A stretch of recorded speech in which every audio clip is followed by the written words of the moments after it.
Mahadev, Mahadev, Mahadev. Om Shanti. So, we have done Sloka 2. We have to do now 714.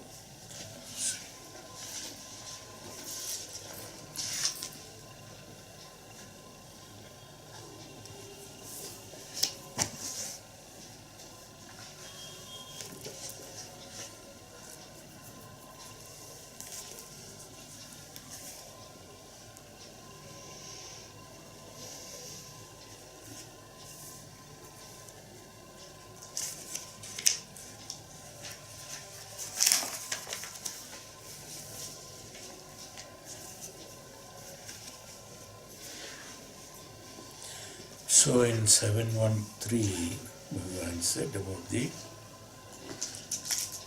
that all the knowledges Narada had,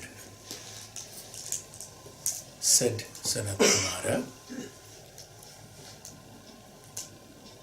Maharishi, Mahajnani, Mahaguru, Sanatkumara said that those are all theoretical knowledges Narada had.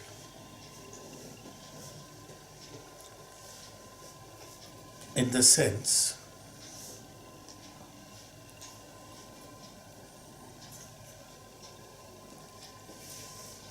he knows everything. Everything is by heart to him. Everything is known to him.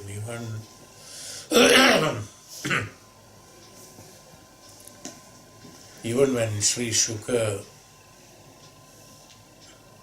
was reciting or explaining Srimad Mahabhagavatam to Maharaja Parikshit, Bhagavan Narada was a witness to it. Even though it is not only for listening, but he is also equally, wherever there is knowledge, the jnanis have got that. Wherever there is knowledge, they would like to attain, they would like to go through it, see. Because there is one specific thing about the knowledge is that it has one path. In knowledge there are no 100 paths. There cannot be my knowledge and different, your knowledge is different. I mean, I'm talking about the jnana, not about your intelligence or the studies that you have made. Bhautika jnanam I am not talking about. About the adhyatmic jnana will be only one. It is Advaita.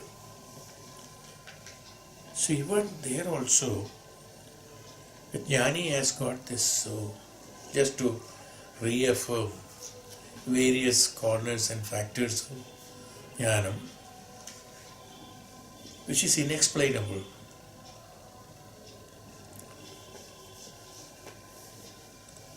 But even with all that,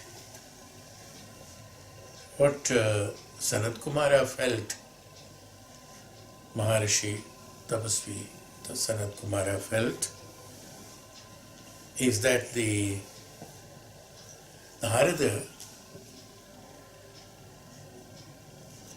has theoretical knowledge, or he says you are only aware of it, or you know what you have learnt.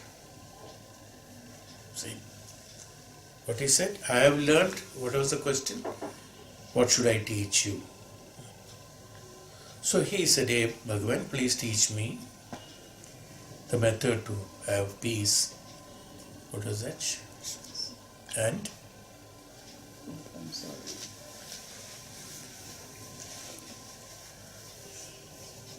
overcome sorrow.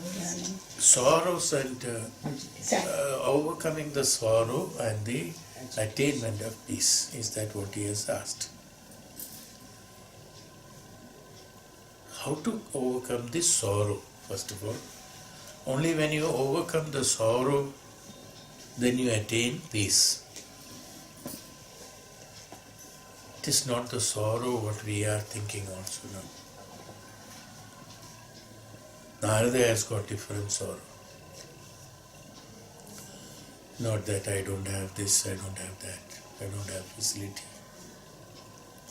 As I told you, he is a Trikala Darshi and also he is a Trikala Yatri. He can travel into time, all the 3 times and all the Saptalokas. Everywhere he can travel. He has got all those capabilities and capacities. He can witness many things that is happening. But with all that, what happened? Bhagavan Sanatkumara felt that he has got limited knowledge. His jnanam is limited. Bhagavan Narada's jnanam is limited, he is telling. What is that limitation? It's very explicit.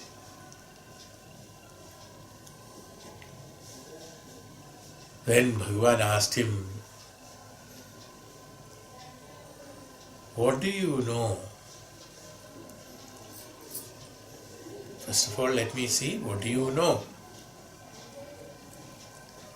Then only I can teach you what further to be known. Instead of telling the knowledge, what he has acquired, he has only told the names of the granthas he has studied. Yajurveda, Samaveda, Atharvaveda, Rigveda and Pancha Vedantas, Upanishads and Dharma Shastram and Ayurveda, Jyotisha Veda and all detail the names of that what is Rigvedam, what is the Samavedam, what is Jnana, what is the Atharvana Vedam, what is the Yajurvedam. We all know that, yes.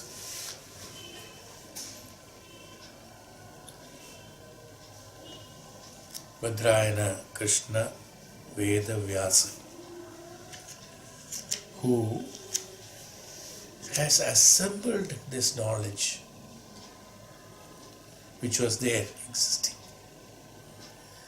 What did he do? He has assimilated this and conveniently, for the purpose of convenience, he has divided them into 4.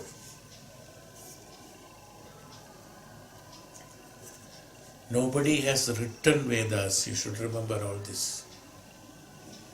There is no author to pinpoint, at least known to this world, it is not there.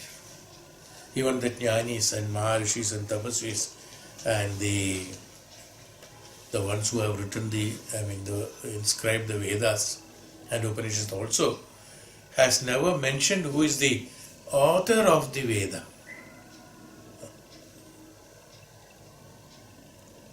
The Jnanam was, you can say it is scattered like this.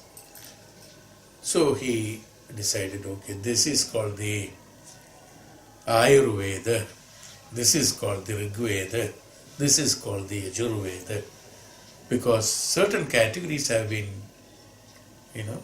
assembled together, certain paths have been designed out of that which is existing there. A great jnani who is Vedavyasa is an incarnation of the Lord, is what is told. So Bhagavan, instead of saying that there is jnanam, because jnanam is always prevalent everywhere. It's a beginning. Jnanam is that everywhere. Now for the Jivatmas, and from time to time, from Satya Yuga to Kali Yuga, when the people have come, for them through their intelligence and the knowledge and the siddhi and the sadhanas, to make them understand particular path of travel to attain the total jnanam, he has divided them into few divisions.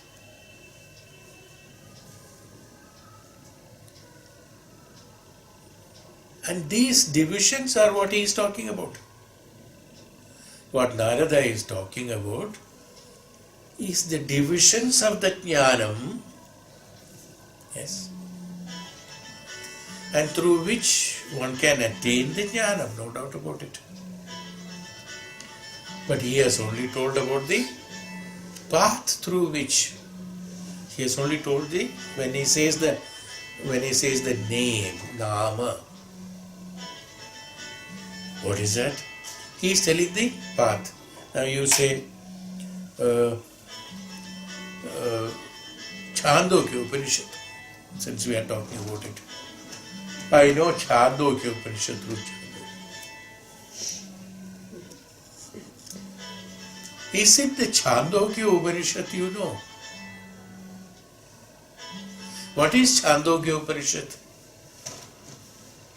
Chhandogya Upanishad is only a division of knowledge which is of the total knowledge, a division of that knowledge separated out only to make you understand the path through which the Bhautika Jivan is being led by a human who would like to transmigrate himself into Adhyatma Patha, starting from the Karma Yoga of the Jivatma from the birth to the sannyasa. He in different stages, depending upon the different status of the function of the mind, explained the path towards the jnanam to be attained by a human being, by a normal person. Is that what is Chhandogya Upanishad? Is it not? I have told this about in the beginning itself we have discussed. So he said that book which contains Chhandogya Upanishad, the Chhandogya Upanishad, that book which is called Chhandogya Upanishad, which contains this knowledge. So when the Mahaguru has asked, what have you learned? You suppose somebody asks you, what is your subject in your university?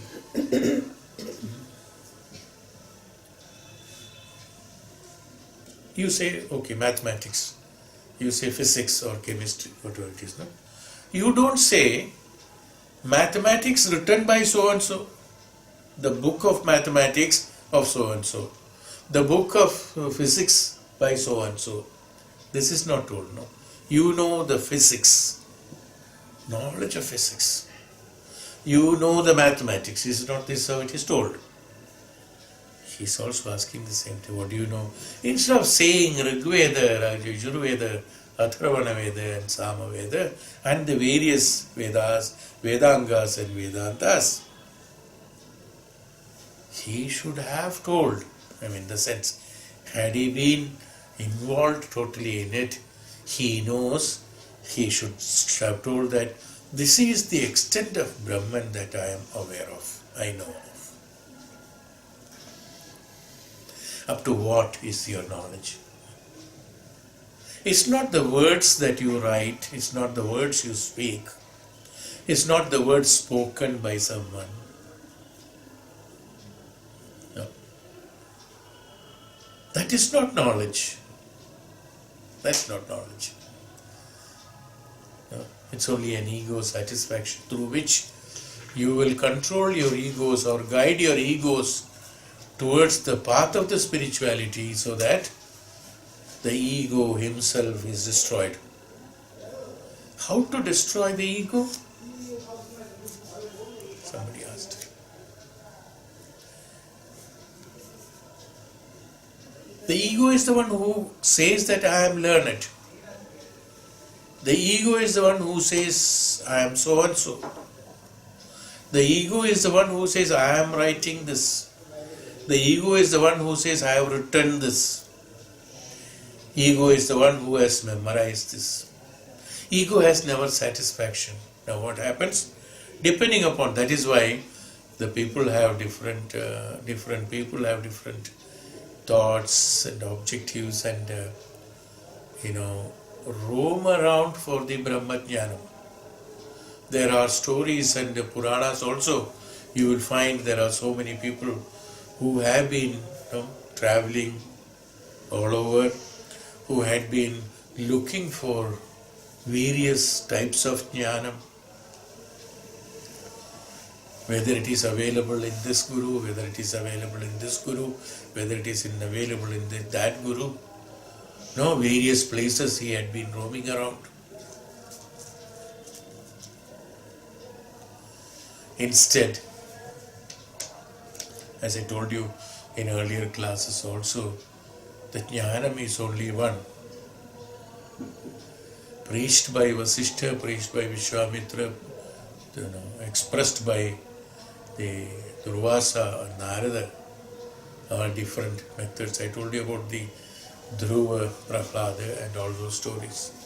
I mean, how they have taken it also. The example I have told, if I remember correct. So, why I am reminding you is that this is very important. Even though it is told in one sentence. The disciples who are walking through the spiritual path towards the liberation and towards the attainment of Brahmajnanam have to understand them very clearly and explicitly that the jnanam is one. It is not to be memorized and learned. It is not to be egoistic satisfied. It is not to be looked around where you cannot find or where you can find. It is not that. You should be in that. For that, it is not the preceptor that who is important. It is not the grantha that is important. It is not the situation, place and that what is important. But there should be one path through which you do not, so that the mind which has been acquainted with the materialistic studies will always have an inclination towards trying to find out, is that better or is that better? When I look for going for a shopping, how you look for which one is better? No, it is something like that. It is not like that. Here, the choice is not there because there is only one. There is no choice, there is only one. So trying to choose, looking at that one from different angles and trying to choose that will be a foolishness. How to decide this? Stop looking at it from different angles is the only way. How does it look like from here? How does it look like from there? How does it look like from him? How does it look like from that grantha? How does it look like from this grantha? How does it look like from the Tarka Shastra, from the Adhyayana Shastra, Adhyatma Shastra? They are all a research being made, that's all, no? Comparison and a research. A research or a comparison doesn't reach you to the conclusion of the total of the jnanam or absolute. The research can be done only in one angle. A scientist who gains the Nobel Prize or something like that, he is only attaining, he has got only freedom to move within his limitation. So each one creating his own limitations to move in that and says that I have got freedom.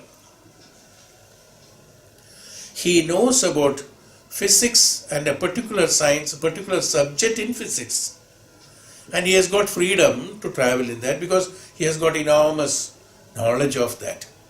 But he doesn't go beyond that. But he has concluded that this is the freedom. This is the ultimate jnana. Now, how is it possible? Why we are looking for, no, the spirituality also says that, why people are looking for jnanam here, there. Why are they not satisfied? Because they are looking for satisfaction. That's why they are not satisfied. They are looking for satisfaction is why one is not satisfied.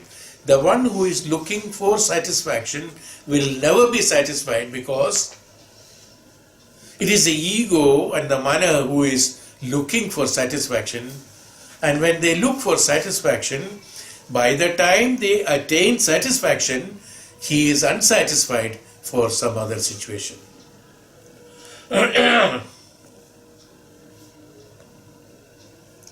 As the train reaches a station, for what? To leave that station to the other, not to stationary there. Some people's destination is that.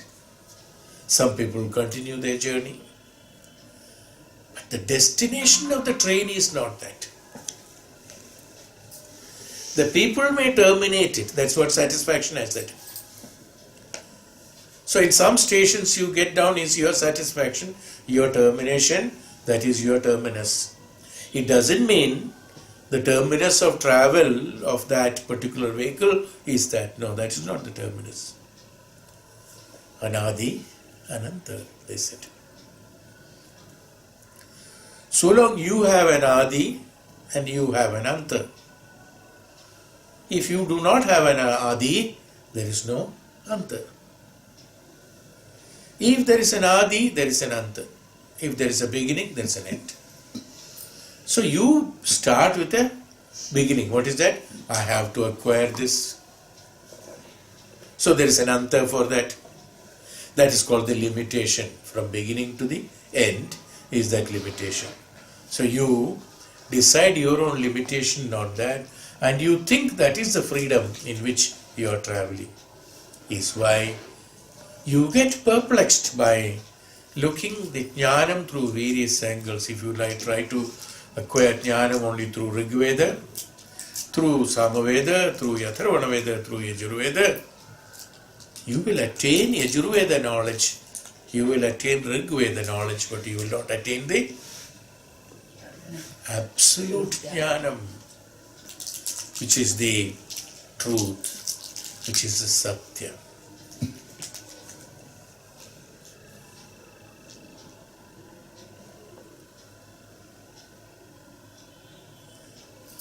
Satyam is that where you cannot discriminate anything, where you cannot separate anything, we cannot avoid anything. It's called Satyam again. In the Brahmajnanam. Satyam in the Brahmajnanam. But Narada said, I have this. So what happened? Immediately the Mahaguru Sanatkumara understood that he is bound by that names. He remembers the jnanam in the name of Rigveda. He remembers jnanam in the name of Samaveda. He remembers jnanam in the name of X, Y, Z. Yes. How can you name the jnanam? So that itself is explicit to know for a guru that his jnanam is only nama matra.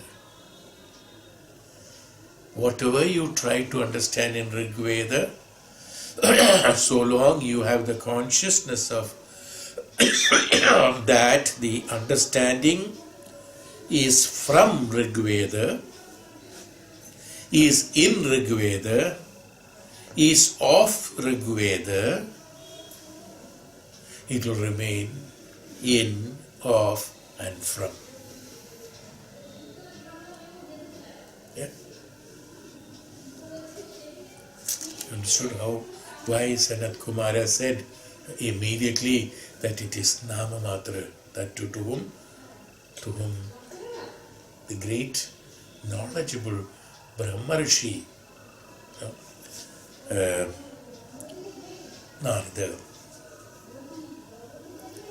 What I am trying to tell you is that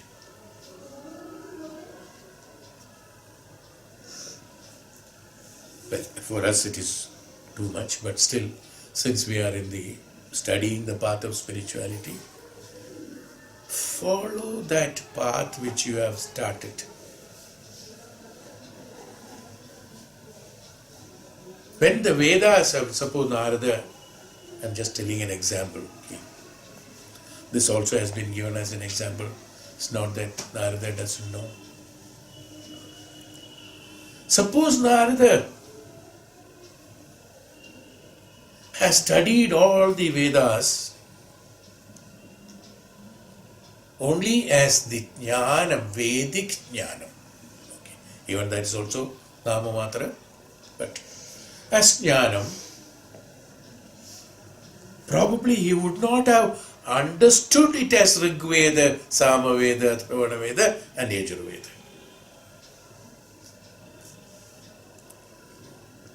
He has understood it as Samaveda, Atharvana Veda, Yajurveda and Rigveda and Upanishad and Vedangas, Vedantas and various bifurcations of that. Nakshastra Shastra. Studying that. That bifurcation has to be taken out. What is he learning? Brahma Vidya. That's all. Not Rigveda, not Atharvana Veda, not Samaveda, it's Brahma Vidya. This has been divided by Veda Vyasa only for the convenience of grouping the activities. It's a grouping of the activities, you see. They are not different. They are only grouping the activities, that's all.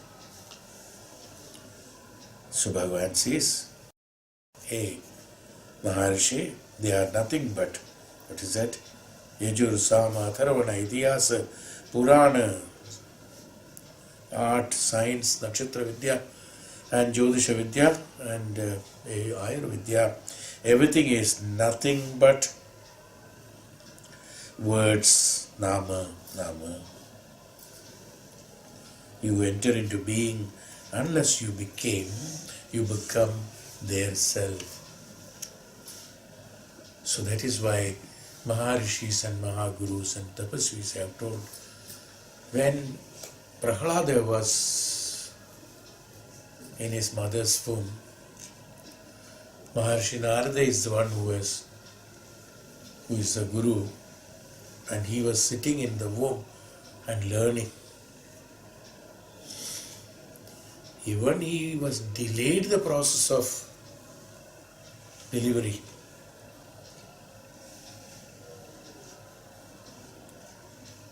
So jnana, what has been attained through the Shastra by Narada. Now, you all know the Prahlada story. You all must be learning it from class 1. Or have been listening from in our country. Every house they must be telling this. Prahlada story, I don't think there will be anybody who doesn't know about it. But the truth in it and jnanam in it has to be understood. When the child, the Prahlada, was in pregnancy, in the status as a womb, in the womb, as a bhrunam, yes, he was taught by Narada. Who was a guru? Narada. Not even his mother, only Narada. He was listening only to Narada. Right? After Prahlada was born, was there any guru for him?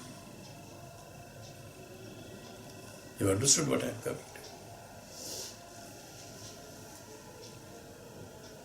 to? No, there is nothing.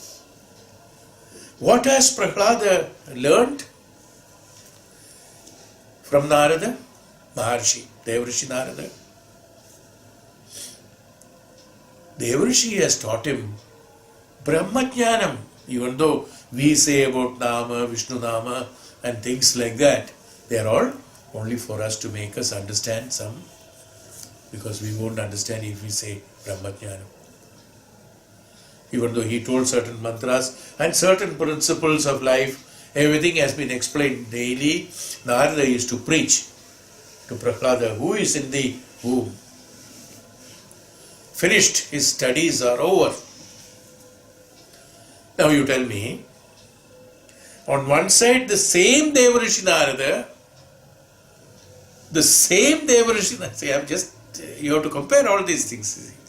The same Deva Rishi Narada, whom Bhagavan Sanatkumara says that your knowledge is incomplete, that's why you don't have peace and you are unable to come out of sorrow. The same Deva Rishi, on other occasion we find, he has taught or he has explained, or he has transmitted, or he has transmitted, imparted the knowledge of the Brahmajnanam to the Brunavastha of Prahlada in the womb. In how many months? Whatever months, number of months you do.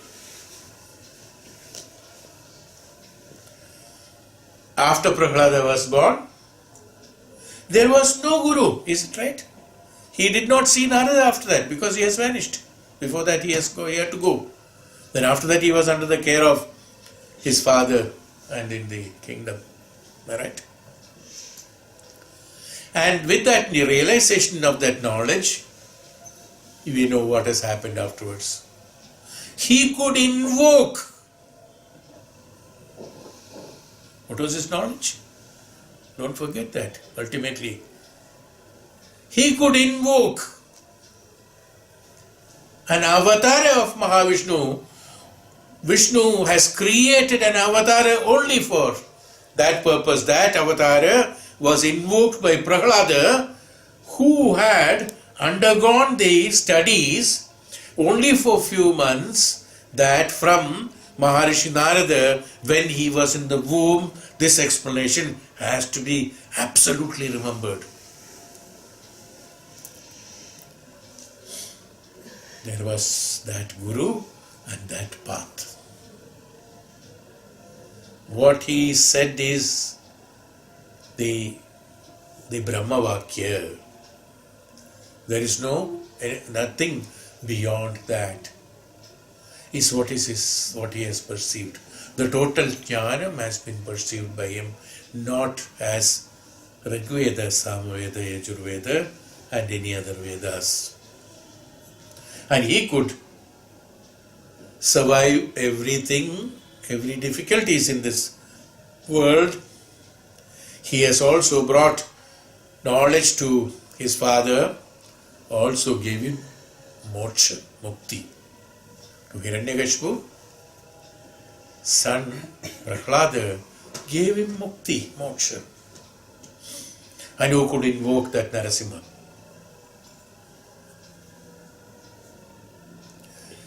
The one who could invoke Narasimha from Vishnu avatar, one of the avatars, was his tremendous capacity in him. So how is the knowledge? Now you understood what is the knowledge. Which book he has learned? Well, books are, that means do you think that books are not necessary? Immediately the mind goes to that,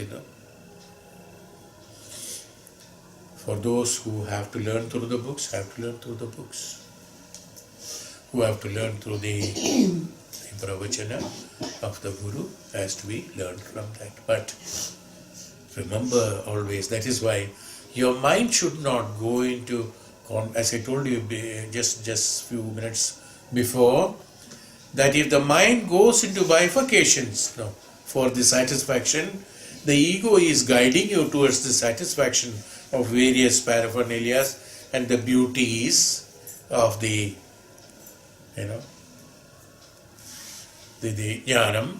If you want the frills of the jnanam, you will only get the frills, but not the truth. Maharishis and Tapasvis and Jnanis, we all know that from the Puranas, they have small hermitage and away from the city and in the forest where they have their hermitages. And in that environment of the nature where there is nothing is there, And for a guru to show him, except the sky and the stars and moon and sun and the Prithvi, there is no other habitation around to show him as an example and lead him towards that, so that the disciple's mind is kept only with that knowledge being transmitted, with knowledge being imparted by the Guru himself. Where it begins and where it ends for a student, for a disciple who is living in that ashrama, everything begins from the Guru and everything ends in the Guru, that's all. He doesn't have anything else to know. When he has learned that, he has become the most powerful Balarama, he has most powerful so and so and so and so.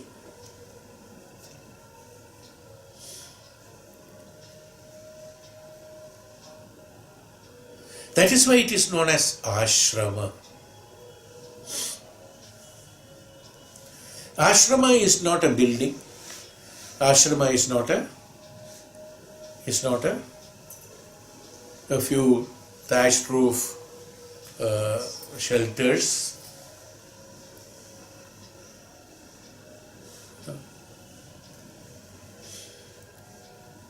Maharishi Dadichi, Rishi Pippalada, his son Pippalada, had an ashrama which is open. You know how they create the shelters. Whenever there is necessity, a shelter is created through Tapo Vidya. When it rains, there will be a shelter. That's all. When he has to meditate, there will be a shelter. He will barricade an area so that nobody and nothing can penetrate into it. That's all. That's a shelter. That's the ashrama. Ashrama is not a building. Not like today. Build a beautiful meditation hall. Oh, fantastic, hexagonal, octagonal meditation hall has been built, all glass around, so that in case of necessity you can see, and if you don't want to see, you can close your eyes. Glass is there.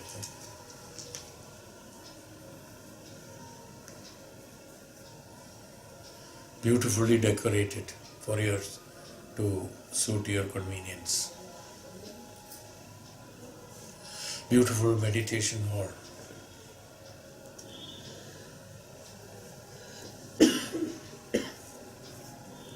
Meditating in the hall will be in the hall only, no?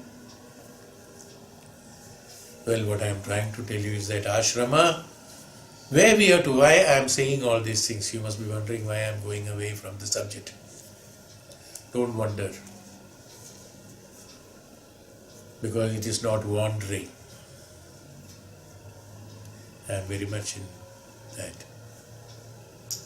It is not Narada, like it is Bhagavan Sanatkumara says that do not wander.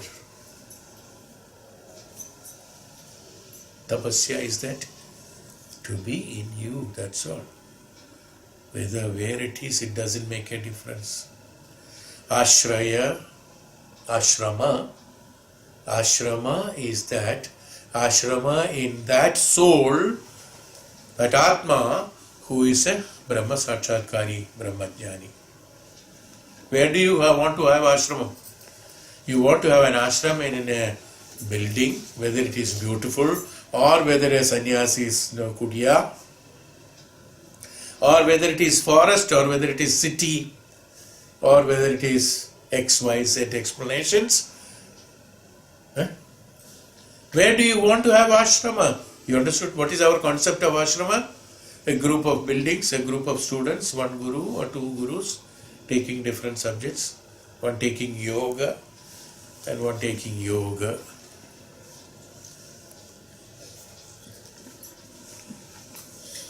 Different subjects, different periods and different subjects, different studies. This is how we concept. Suddenly when I say ashramam, you will have all this, that. And a playground, and a well to draw water. Ashramam. And you will be in the well. That is not ashramam. Where is ashramam? Where do you have to depend on? Where you have to park yourself? In the Brahmajnani's Atman. That is the ashram. Ashrama is not in the building. Ashrama is not in that. So, which is the Atma? Atma is that Atma which is Brahma Sakshatkari, which is Brahman himself. Ashrama should be that. That is ashrama, where we have to depend on. We don't have to depend on a building. We don't have to depend on a tree. We don't have to depend on a forest. We have not to depend on a particular place or environments, situations, beauty. We have to be in that ashrama. Once you are in that ashrama, that what you learn from that ashraya, in that ashraya, from that ashrama, will be only Brahma Sakshatkaram, Brahma Jnanam. That is called the Upasana, and Nitidhyasana is how in that Guru you merge Layam. When the Layam is taken place, it is not, as I told you earlier also, Layam, like the sugar in the water, salt in the water. Yes. Be with the Jnanam, be in the Jnanam. Ashrama is there. Ashrayam should be in that. Ashrayam, dependency, should not be in any of the thing is what Bhagavan Sanatkumara tells Maharishi Deva Rishi Narada, not in Yajurveda, not in Rigveda, not in Atharvana Veda, not in Samaveda, not in the Nakshatra Shastra, not in the Jyotisha Vidya, not in that. For a Brahmajnani, for that, if you come to me, to whom he has gone to? That Brahman himself. If you have come to me, if you tell all these things, it is only Nama Matra for me, but doesn't matter. Then why is he explaining all this? No, this is not for Narada actually. These are meant for us. People who know only Nama Matra, they divide the Jnanam into various names. They divide Jnanam into various dharmam.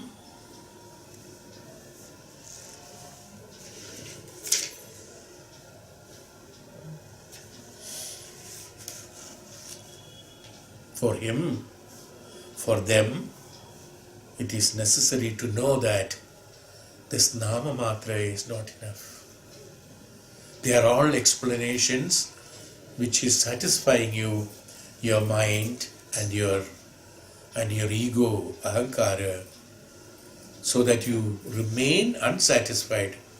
That is why even after reading one book, another book, next book, do you reach anywhere? Unless one has got the layam, there is no use. In order to have the layam, there has to be consistency.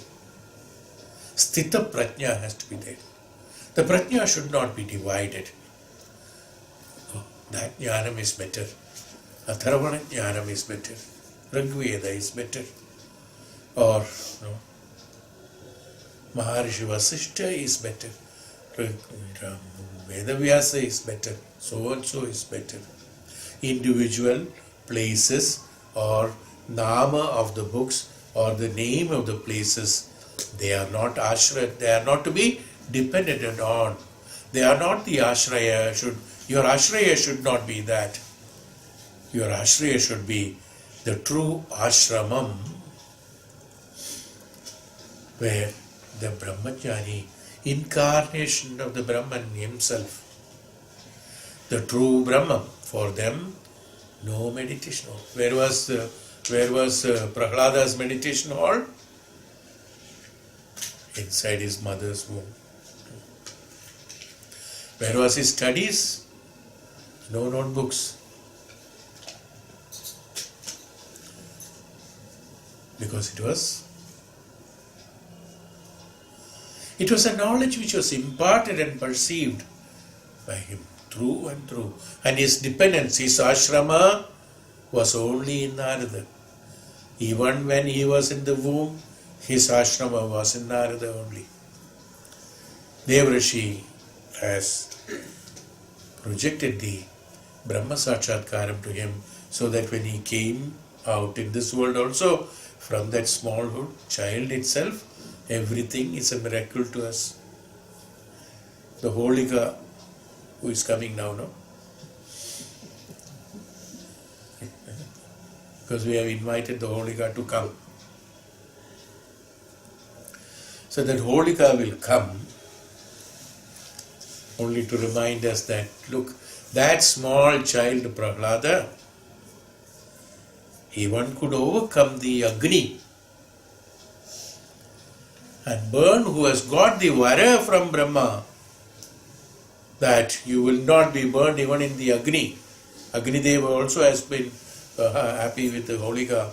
Holika is not supposed to be burned in that. But superseding all that, that child who was in the meditation hall inside the womb, who had total ashrama with that Guru, who is the Deva Rishi, who is an incarnation of the Brahman himself, who got the transmission or who got the imparted knowledge in him perceived, could attain, could execute his jnanam explicitly from the day one of his birth in this world, is it not?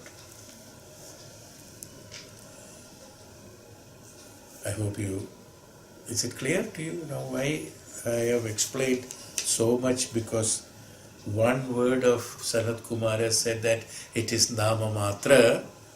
Can you imagine all these things at that time? No. Is why he said it is Nama Matra. Now we appreciate his knowledge, is it not? How great is the Tapasvi. He is telling that now you have come to me to have dependence. Hey Narada, another warning is also, see, their gurus are like that. They won't tell everything. So, there will be always a sutra. By saying this, what he has told Sanatkumara, can you think about it? He has also told that these are all Nama Matra. By that, what he wants to teach him, what is his first lesson? Now he started his teaching. Bhagavan, Sanatkumara has started his teaching. What is his first teaching to Narada? That there is more to know. That is knowledge is incomplete. He has not told it, no? But he has already started what should be understood by a great jnani in this.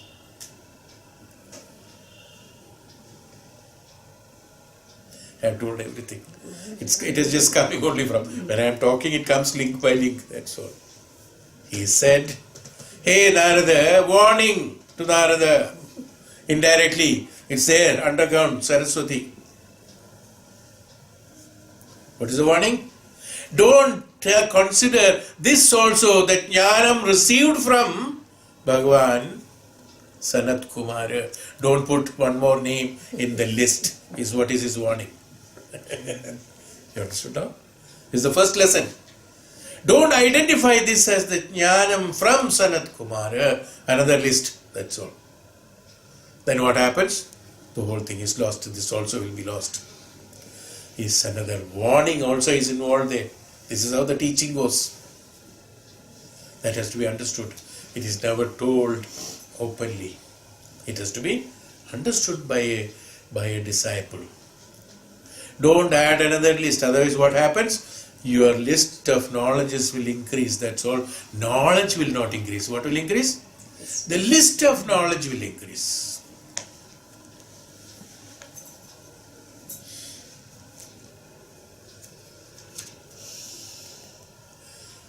MA in mathematics, MA in English, MA in literature, MA in this, MA in that, MA in this also. So many, post-graduation, various things. PhD in, nowadays PhD is also various number of PhDs are there, doctorates are there in various subjects. So the list will only increase. Knowledge will not increase. For the knowledge you have to have the sthita prajna.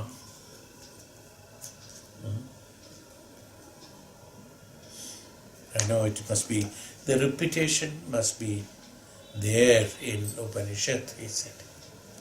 Repetition is not meant for repeating in the sense, even though it is not it is called as a repetition. The Tattva Shastra, when it is told, there has to be repetition of these. They are not repetition of the Tattva Shastra. They are repetitions of the paths to establish the Tattva Shastra is that. Unless that repetition is there, the establishment of the Tattva Shastra in the right sense will not be there.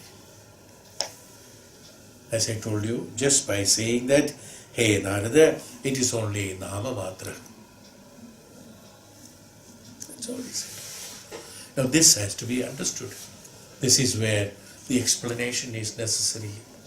This is where your perceiving capacity, your sthita prajna has to be there, so that each and every repetition happens should enrich, enhance, establish the information that you have received, so that your sthita prajna is absolutely firm. It doesn't have any doubts from any sides, so that you will not reflect anywhere. You will be established. That's what is necessary. A reflection will create an attraction. So that reflection will not be there. So you will be established in that. Is why these repetitions and these examples and these words, they are all words only. Through the words, your ego and your mind should understand they are a great jnanam which is being established into me. Even though it is a small thing to hear externally. But it's a great principle that you will be in a position, if you can really be in that and establish it in you, and the you merge in that established factor.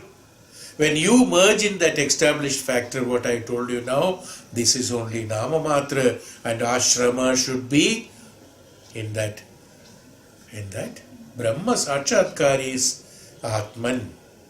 If you establish this in you, the whole jnanam will flow into you. No more memory necessary. The whole universe will be in front of you. What to remember then? When everything is in front of you, do you have to remember anything? No.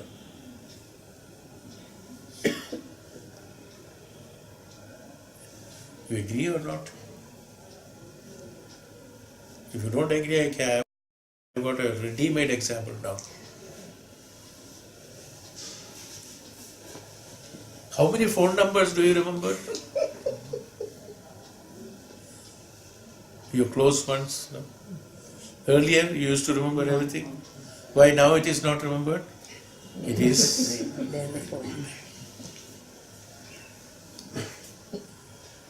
It's available there. No? So when it is there, do you have to remember unnecessarily? It's not there. No. Right.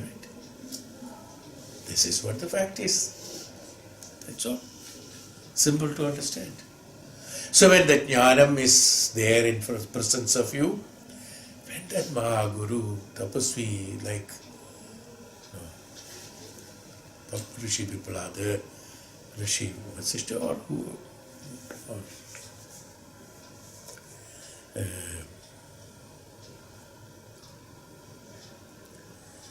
the great Mahatapasvis, Jnanis, Maharishis, Mahagurus, when Bhagavan Shiva is in presence of you and you are absolutely in his prajna and his chaitanyam, is it necessary to ask him to, hey Bhagavan, please tell me, how can I make tea?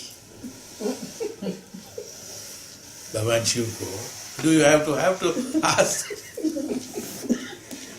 because I am in trouble now. I have just simplified it, that's all. That means, do you have to ask him for the knowledge? No, when you are in presence of the embodiment of the complete universe, do you have to ask for anything? No. It's not necessary. No? That's what has happened too. I connect everything sometimes. I like it.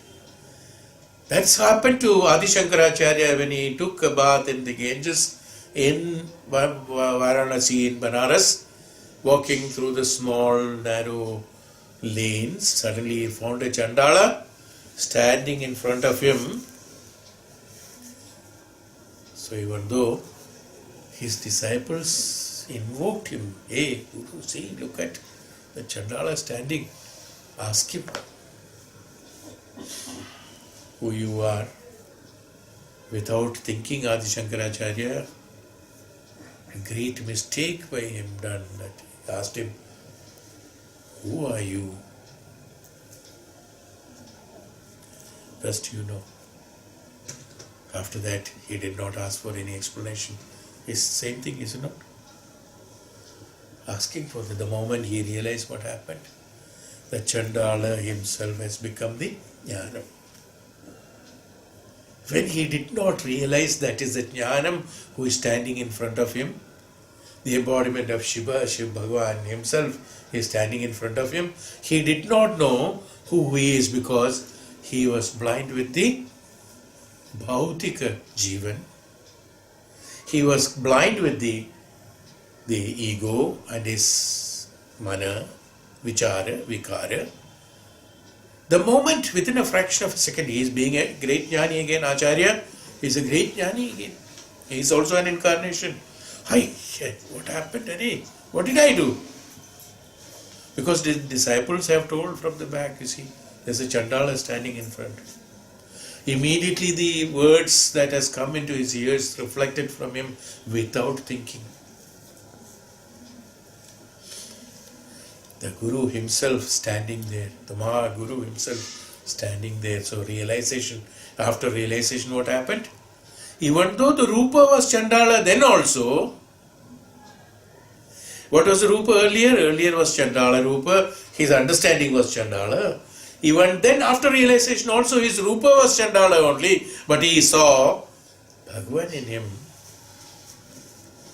the Parabrahman in him, Paramjnanam in him.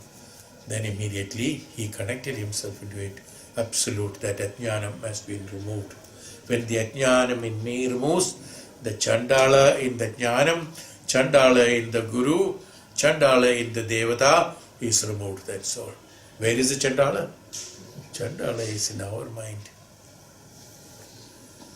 So Bhagavan Sanatkumara said, hey Narada, that Chandala in your mind, what? That you can add one more name in your list. If that is your intention, please go. Here's the warning. If that is the intention, please go away. No, this is not meant for that. So, to make him, give him, instead of telling him the warning of him, he indirectly through the sutra, though Bhagavan Narada understood, through the sutra, he told him that whatever you have told me now is only Nama Matra, and whatever you will be telling me later also should not be Nama Matra. When he said this is only Nama Matra, that means the next what I am talking about should not be Nama Matra, is a warning there. This is how the teaching goes. That has to be understood. Not that, oh, he has only told me about this Atharvana Veda, Yajurveda, and Samaveda, and what is that? Ayurveda. He has not told about this.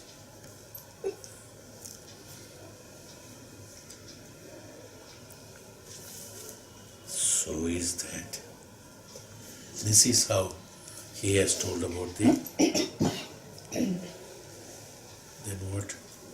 So Bhagavan said, Hey Narada, in the fourth shloka, Bhagavan says, Sayo nama brahmetyupaste yavanapno gadam tatrasya yatha kamacharo bhavati yo nama brahmetyupaste sti bhagavo namno bhuyayati namno vava bhuyostiti tanme Bhagavan Brahmavi Tvitihi iti Pratama Kanda Samapta. So he said,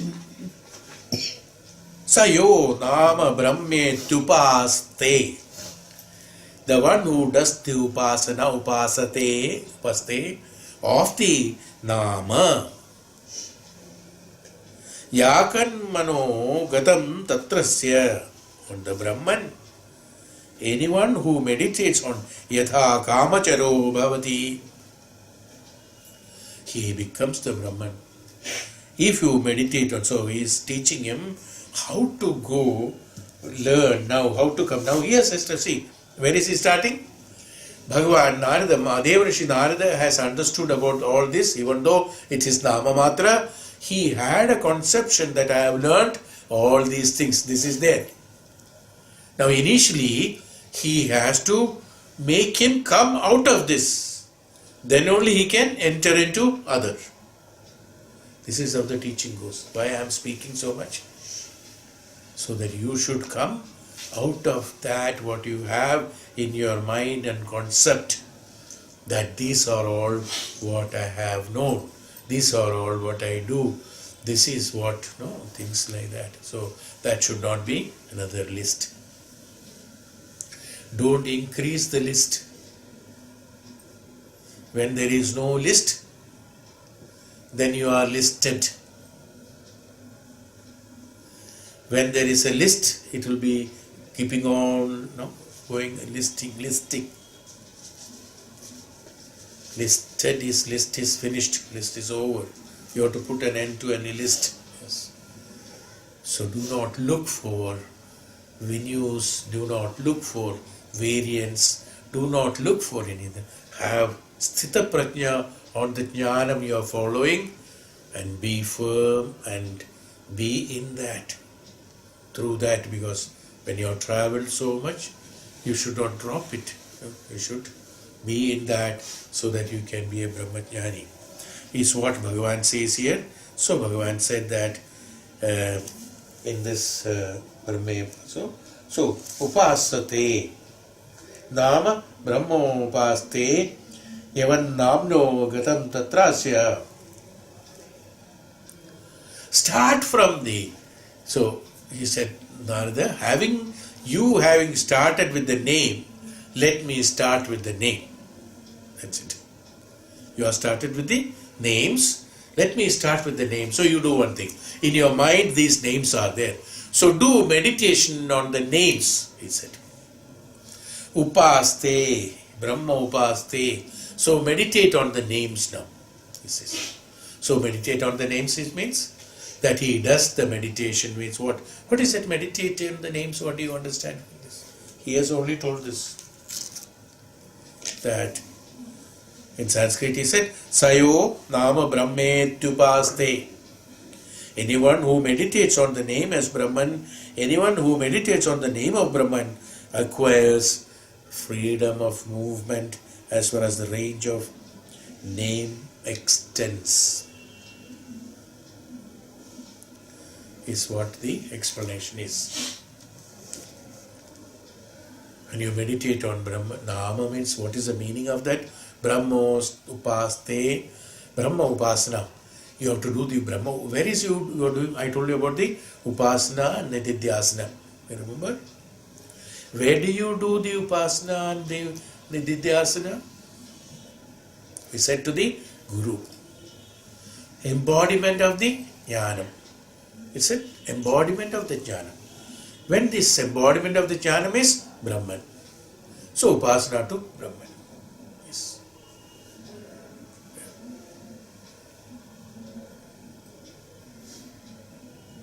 I was trying to remember some example, of course, that's different. So upasana should be Brahman. So Brahma upaste. So he says, from Nama you do the upasana. Nama upasana. As far as Maharishi Narada is Nama upasana, Rama Rama Rama Rama Rama Rama, Nama upasana. Krishna Krishna Krishna Krishna, Nama upasana. Shiva Shiva Shiva Shiva Shiva Shiva, Nama upasana. Okay. What happens by this? What happened is that people were stuck in that. That's all. It has become, instead of Nama Upasana, what it has become? In today's world, in today's language, chanting of Rama. Is it? What is it? Like chanting, another N has been added. Chanting.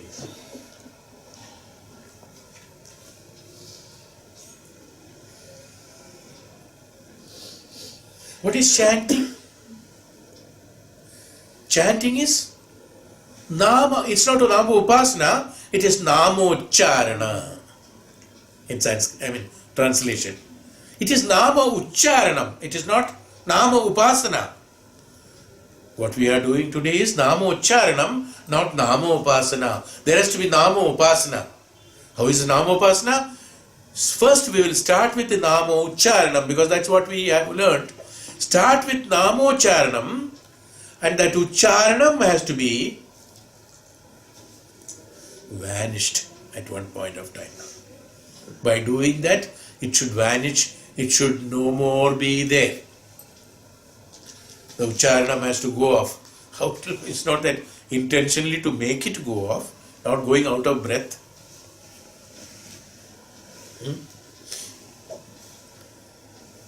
From Antarmana, the Ucharana will be established, and the Ucharana is no more necessary. After initially Ucharana will be pleasant. Many people who start with chanting and glories, singing glories and chanting and all that will be very pleasant. They are stuck in the Ucharanam. The day it gets established, this Ucharanam will not be pleasant. Not only that, it's not necessary to identify whether it is pleasant or not. But that established factor of the Ucharanam will start giving you pleasure. That means, even when you are not chanting that, your Antarmana will be absolutely happy without chanting. You have to reach that status by chanting. You should reach the same satisfaction and happiness when it is not being chanted. When you have that satisfaction and happiness by not chanting, chanting will not happen again. They will not chant again. That's called what happened? He has become an upasak of that chant. He has become the upasak of that Nama, is what is called Namo Upaste, Brahma Upaste. Namo Upasana. That means, when I explain it in detail, Namo Upasana in the sense, here I told about a name, particular name, Rama, Krishna and all that. Same way, this Rigveda, Yajurveda, he told, since Bhagavan, Maharishi, the Deva Rishi Narada knew about all these Vidyas, he told, meditate on that Vidya that you know. Is what he means. Namopasana means for him, meditate on that Vidya, you know. Meditate in the sense what? When you meditate, what happens? As I told you, that contemplation takes place about the Nama.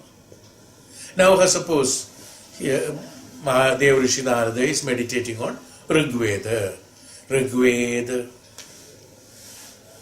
Then he starts with Rigveda from page 1 to the last page, or whatever number of slokas are there, meanings are there, and practices are there, yajnas are there, everything he contemplates on that.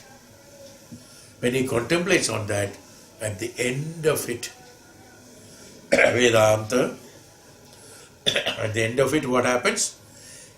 when the contemplation keeps on going, Namopasana of Rigveda takes place, at the end it finds the Rigveda is this. The whole thing will come to a small, in a capsule. The whole jnanam is this. Now, having contemplated and identified and established, and having done the upasana and have achieved the nididhyasana on that, the sthita prajna of Rigveda has been established and converted in him externally, that is Rigveda, and internally in him, it is the Brahma Jnanam. I'm just telling a name. It's a Brahma Jnanam. Then he meditates on the Samaveda. That also is Brahma Jnanam. What is it? Contemplates, everything has become the same jnana, where everything has come to that sutra in him. So he has stored everything in that. The whole Vedas of the 4-5 divisions of the Vedas have been stored in that small capsule, which is known as, he has named it as Brahman. Let us say, he's named it as Brahman. In that, the whole jnanam has become. Now, next time when he is asked for what you have learned, Brahman. That's all. He will not say Rigveda, Yajurveda, Samaveda, and this. You are getting it? All these explanations are now. Nama Matra is also, this is also a beginning. Don't conclude it here. Okay? It's starting. So through the Nama Matra, what you have to achieve, we all have to achieve, through the Nama, we have to achieve, contemplate on that. So in contemplation, in Upasana, what is required? Again, here it is not mentioned. But in an Upasana, in a separate chapter of Upanishads, in the different Upanishads, when you go to Brihadaranya Upanishad, probably one will get that. When you go to different Upanishads, what happens? Who is the, and I I can tell you that. Like Prashna Upanishad, Rishi Pipalada, who is the son of Dadiji Maharshi. You know Dadiji Maharshi is a great honored, even Bhagavan Shiv prostrates to him, does pranam to him. Such a great Maharshi is a tapasvi, jnani, who doesn't have anything except the peace of the world. That's all what he has. So such a person's son is Maharishi Pipalada, who is equally competent, who is equally noble, who is equally the great jnani, tapasvi, and he explains to these 6 students. I have always told this example, where the students have seen him as Rishi Pipalada in the beginning. Hey Maharishi, please tell us the Brahma Jnanam, even though they are also telling the same thing. Can you relate it? They also, those six great disciples who are learned, Suryaputra, Brahmaputra and all that, they are all the six of them, great learned disciples. They come and then request whom? They are requesting Maharishi Pipalada. Hey Maharishi Pipalada, please tell us about the Brahma Jnanam. We still have doubts, we are not reached there. So he is answering 6 students for their 6 questions in 6 chapters. Is the Prashna Upanishad, isn't it? We have taken it already. Maybe we have to repeat it. So in the beginning he has seen him, the students have seen him as Maharishi Pipalada, and the same Maharishi Pipalada, after the explanations of the 6th chapter, to them asked for Shankaracharya, Adi Shankaracharya, the Bhagavan, Chandala has become Bhagavan Shiv in him. The same thing happened to these disciples. This Maharishi Pipalada has become the Parabrahman in presence of them. After merging with him as the knowledge, that's called the Upasana. So he is also indirect here, since who are talking? Two great stalwarts of the Jnanam is discussing. One is Bhagavan Sanatkumara, another is Deva Rishi Narada, where we have no scope to enter into, but we will try to penetrate. Let us find out what they are talking. Okay, we will find out. So we penetrate there and we are, what is he telling? Some information is coming. What is that? Sanatkumara says, hey Deva Rishi Narada, your Aradhya may be who? Who is Aradhya of Deva Rishi Narada? We all know. Narayana. Narayan is his Aradhya. Bhagavan Sanatkumara indirectly tell him, no more such chantings. And what? You have come here, Bhagavan San, in your mind. When you do the contemplation of the Rig Veda, when you do the contemplation of the Sama Veda, when you do the contemplation of the other Vedas and Jnanam, the names, Nama Matram, in you, when you do the tapasya, how will you do the tapasya? When the Nama comes, how will you contemplate? Even though I have told you the process, that all the Rig Veda mantras will come and they will all merge into that Jnanam of the Sutra. But how this process will start? Will it be automatic? Then anybody can sit and think, oh, Rig Veda, page number 1 to page number 6800. All the so many mantras are there. The biggest Veda is Rig Veda, voluminous. And okay, then it becomes the Sutra. Will it happen? It is not possible, no? We will only discuss that, especially like people like learned, like Maharishi Deva Rishi Narada. He will start discussing with one shloka. He may not come to the next shloka at all. It is so interesting that with one shloka he will start elaborating. He will not go to the next shloka. How to go then? How to become, how to become an upasak of that? How to concise that? How to bring the whole Veda into that sutra and into that capsule? How can you get an upasak of that? How can you do the Sita Prajna? How can you do it? Hey Narada, hey Bhagavan, Deva Rishi, what you have to do is that during the status of the upasana, for every upasana, there has to be a devata for the upasana. That's why I said, the concept, whatever you have preoccupied, concepts that are there in you, knowledges that are there in you, keep it away. Every guru says that when the great disciple goes there, keep it empty. Patra should be empty. So, the upasana should not be, because his chanting is Narayana. His chanting is Rig Veda. What you have to do? Since here, the representation of the great Jnanam and the great Narayana, Bhagavan, the Sanatkumara, they are all same incarnations only. He is not telling that you do this. He is only, I am just interpreting it so that for the benefit of the disciples, because their talk we will not understand. What has to happen? There has to be an established upasana, devata has to be there. The guru has to be established in you. So all that jnanam has to be, you should visualize, it is being reflected from the guru. The Rig Veda being reflected to you from the guru. You understood what I am saying?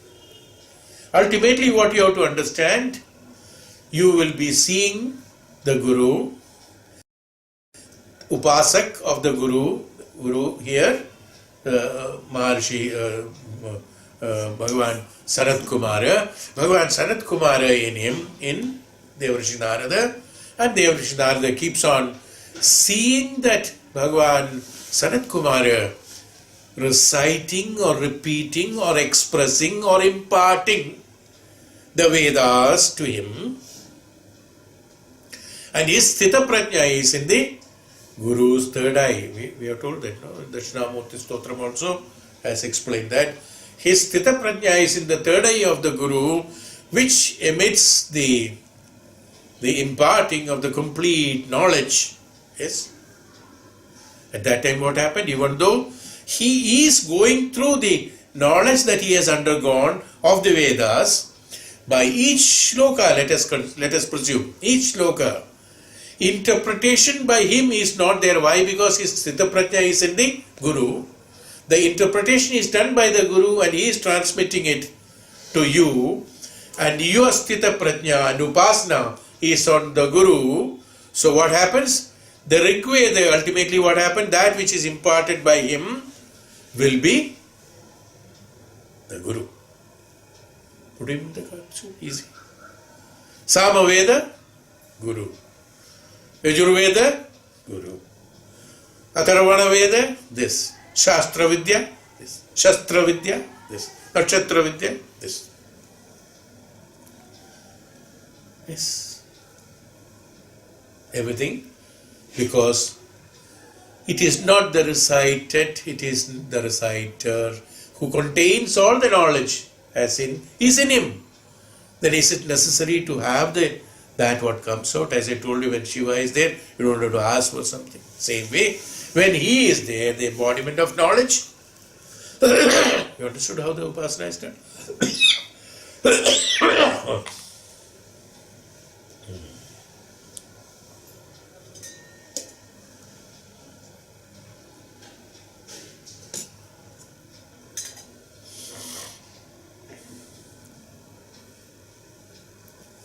So the Upasana and Nitidhyasana takes place through that embodiment there, and from where all the knowledge is being transmitted.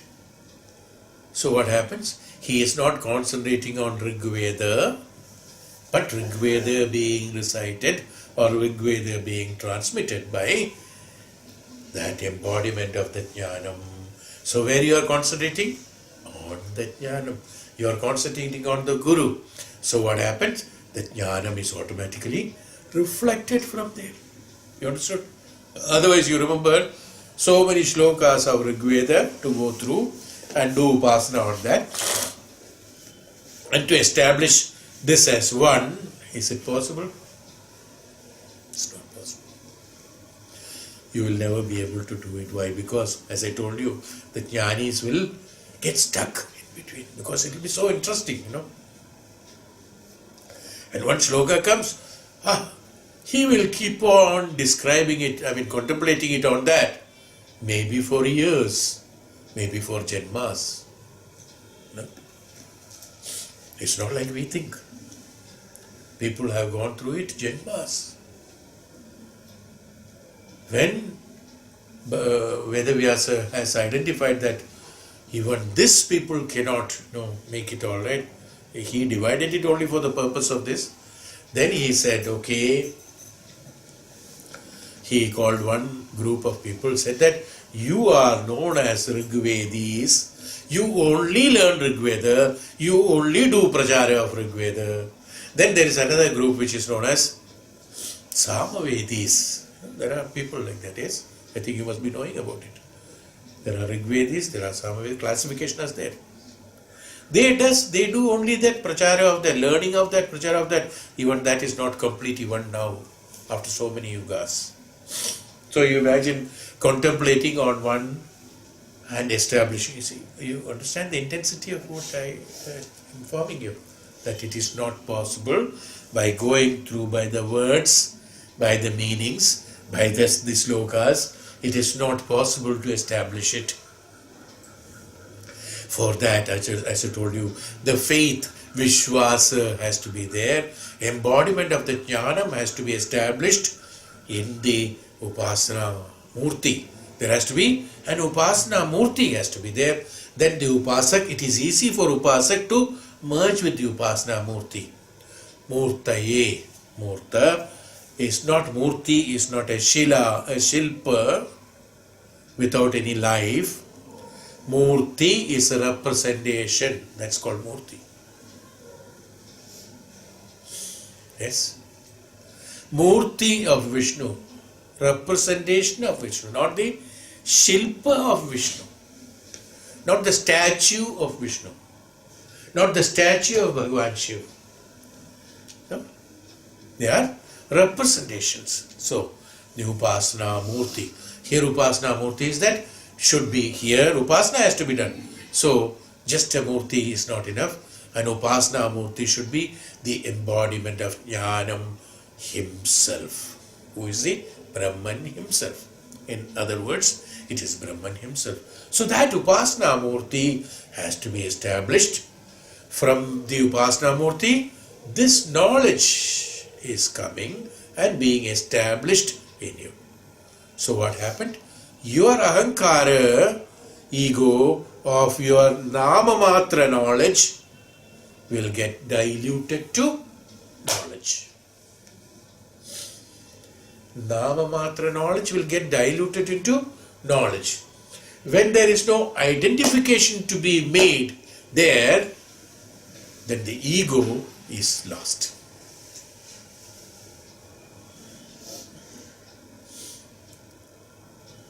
When I say 1, 2, 3, so and so, so and so, so and so, so and so, then only I will be remaining. When there is nothing to count, will I remain? I won't remain. The I is not there. The ego is there because there is Rigveda, Samaveda, Yajurveda, Atharvana Veda and Nakshatra Vidya and the Jyotisha Vidya as far as the Bhagavan Maharishi Narada is concerned. When that is no more there, Deva Rishi Narada is not there, then who is there? Brahman is there. Who is established in him? That's all. Am I getting it? Are you getting it? Am I right? Am I able to transmit it properly?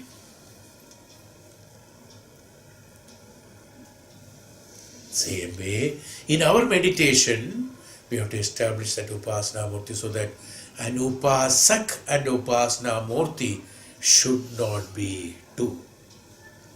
When they are two, the Upasak will learn the knowledge and the Upasana Murti will transmit the knowledge.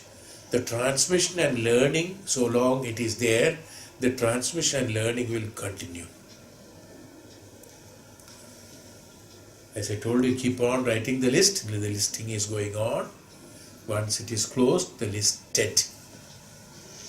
Yes. You are enlisted, somebody said.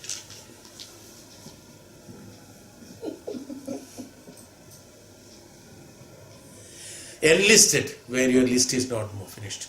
Your name should be removed from you and put your name in the list. So, enlisted.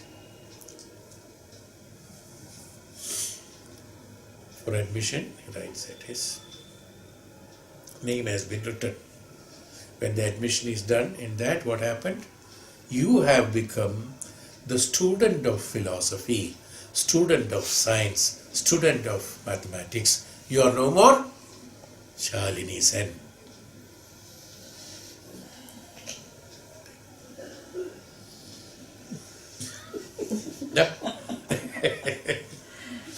You are enlisted in that. Is it? Am I right? Am I just explaining the enlistment so that no complication in the mind. Same way, when the Upasana Murti is there, when the Upasak and Upasana will continue for some time, gradually, when the establishing takes place, the Upasak is no more there. Only Upasana Murti is there because that has got no Adi, no Anta. Whereas the Upasak has got an Adi. So there has to be an Anta. An Anta should be in the Jnanam, in the Brahman.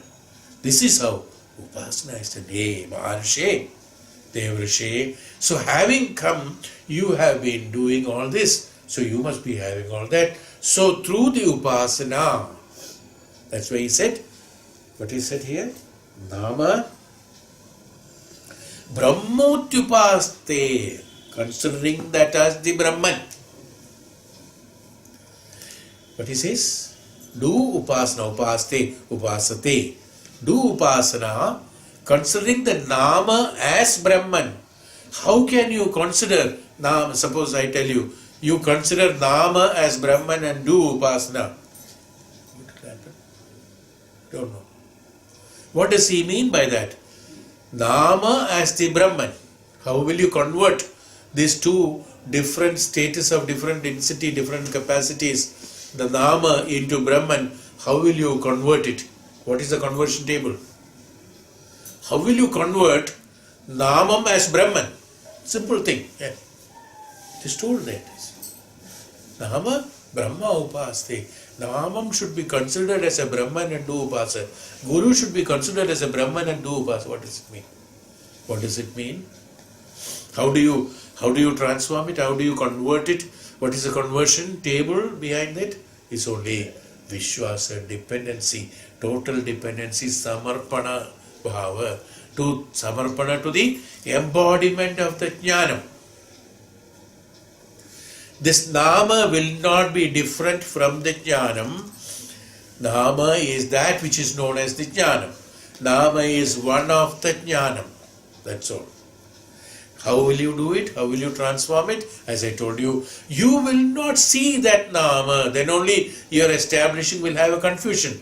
Because you have understood this as Rigveda in the beginning. I'm going into the technique of it, technology of it. You should understand it properly. That's why I'm saying this. It's not that easy. It's not a very simple thing. Nama to be converted into Brahman. You know Rigveda as Rigveda. I'm talking about Rigveda here because it is mentioned here. You know Rigveda as Rigveda. Whenever you do Upasana, whenever you do meditation, whenever you contemplated meditation, it will be establishing Rigveda, is it not? Right? It will be establishing as Rigveda only. Then how will you transform it or will you convert it to the Brahman?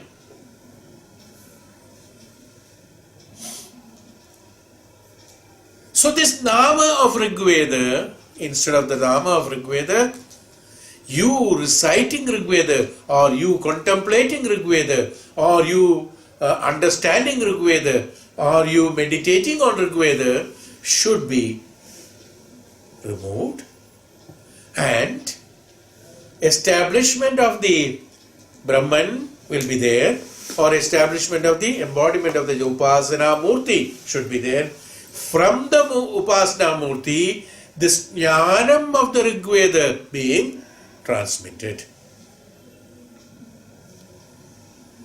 So what happened? I have changed the author. Earlier the author was Rigveda. Now the author is Upasana Murti. So Rigveda is gone. Identity of Rigveda is gone. You have transformed Rigveda into the Upasana Murti, which is Brahman. Now everything you transmit it to Upasana Murti. Rigveda, Samaveda, Atharvana, Yajurveda, everything comes into this. This becomes the complete of the all the Jnanams. When it becomes complete of all Jnanam, is Jnanam. Is how the Upasana Murti will be transformed into the Brahman automatically. This is how establishment of Brahman helps. Establishment of Upasana Murti helps in transforming or converting the Nama Matra or the Nama. That's why he says meditate on Nama, so that you will find the Nama is no more there. Is the purpose. Why should you meditate on Nama? Nama should not be there is the purpose of meditation. As I always told you, why do we do meditation? In order to renounce everything is what I have told. If I remember correct. Am I wrong? In order to renounce everything, not to acquire everything. So meditation on Rigveda means what? Nama means not to acquire the Nama, but to renounce the Nama. The principle is same. The meaning is same. To renounce the Nama. It is Jnanam. Rigveda is a Jnanam, not Rigveda. That Nama Matra should go. That's all. For that, there has to be replacement. Otherwise, mind will not accept it. Ego will not accept it. So, an Upasana Murti has to be created.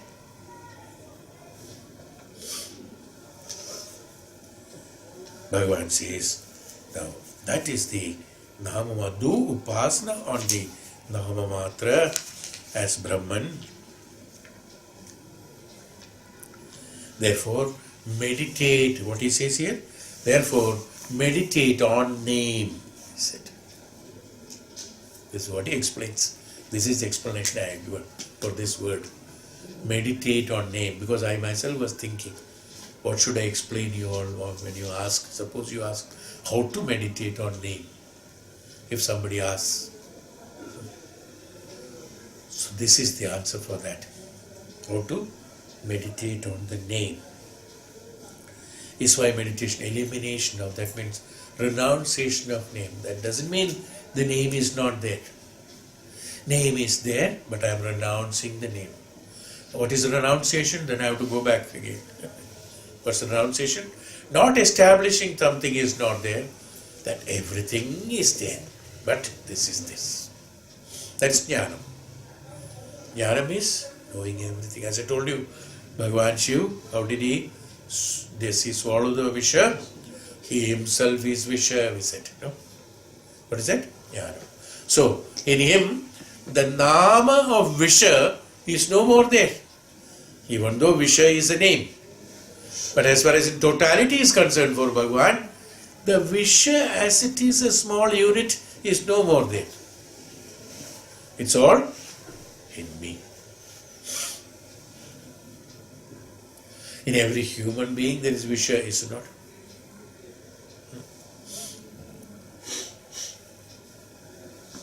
And he is using poisonous words, poisonous arrows. Arjuna had to do tapasya for attaining, great astras, which has got poison and which has got Agni, like Ashwatthama had that. Or Arjuna had, when you shoot an arrow, he'll form complete an ice block around the person. He'll be frozen and standing like an ice. That he cannot move. Another arrow shoots, only Agni will be there.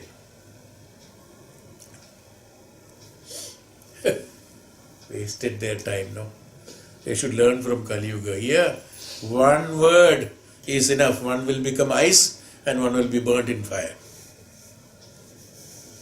Shabdastram. Okay, it's a joke. It is not written here, please.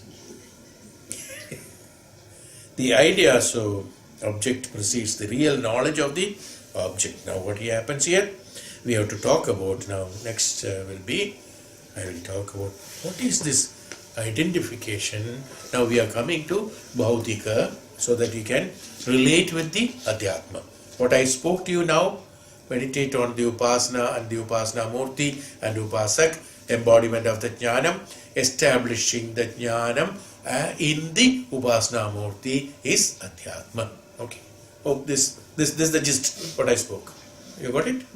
Now I'll be talking about the Bhautika, people who are in the Bhautika Jivan, who are all in this Bhautika world or in the materialistic world, how it is considered as a subject and object perception.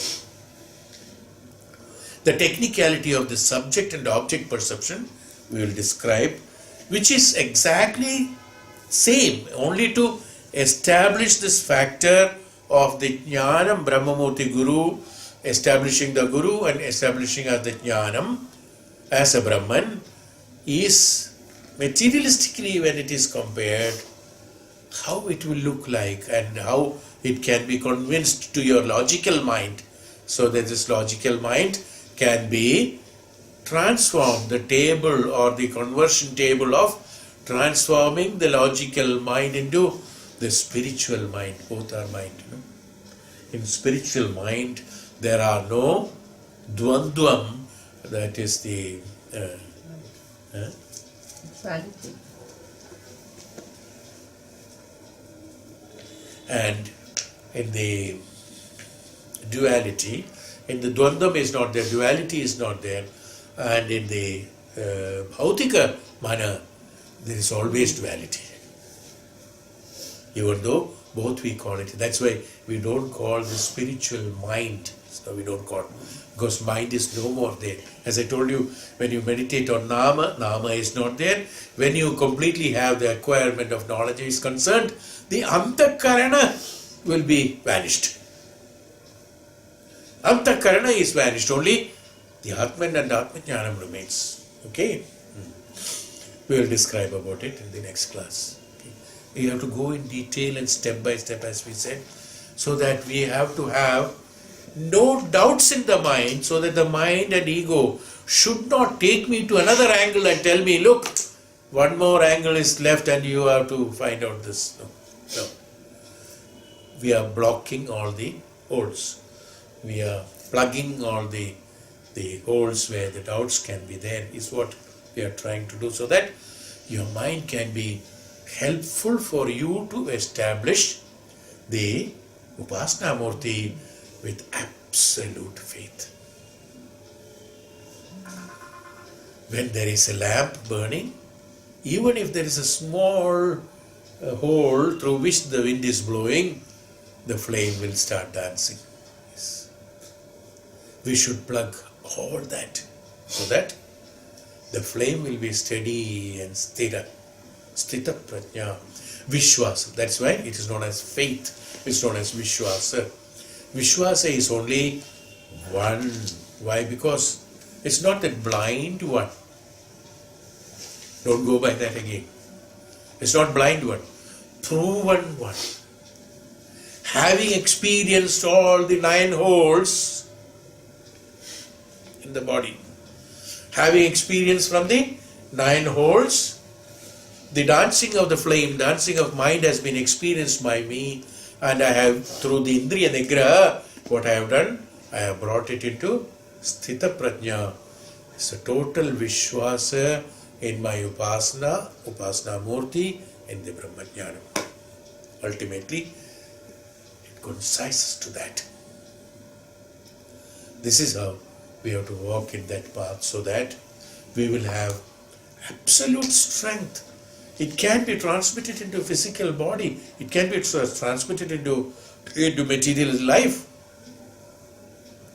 It is not that one cannot live after that. Bhagavan Krishna has taken 10 janmas in 10 different shapes and forms.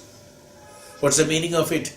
If you have the Brahmajnanam, and if you have the established factor of the Brahman in you, you can take any form in the world.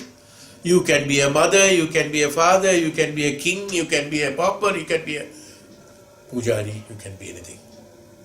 And you will establish only Brahman, you can establish only Dharmam in that. You will establish only Dharmam in that. Not like Bhishma, who has defied the Brahma, defied the Dharmam. We'll talk about it later. I think otherwise it will be very late. No? Om Shanti Shambho Mahadeva.